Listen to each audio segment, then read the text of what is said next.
آه، اعذروني بأخواتي ان انا ممكن تسمعوا في التسجيل بتاعي او في التسجيل انا بسجله يعني في الفيديو.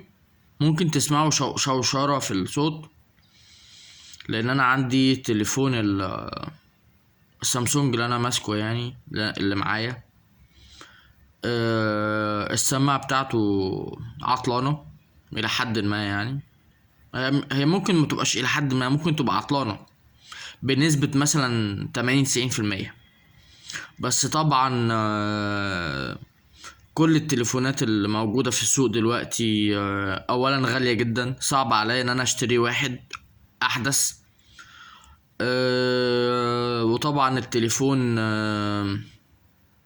السماعة بتاعت التليفون برضو غالية.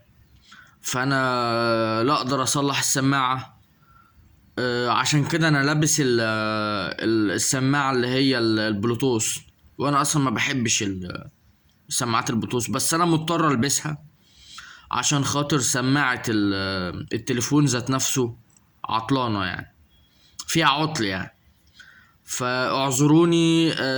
طبعا مش عارف انا الصوت بيوصل لكم عادي طبيعي يعني، ولا بيوصل لكم فيه شوشرة. فلو بيوصل لكم فيه شوشرة انا اسف جدا. مش بايدي لا بايدي ان انا يعني اللي هو اصلح السماعة، ولا بايدي ان انا اشتري تليفون جديد.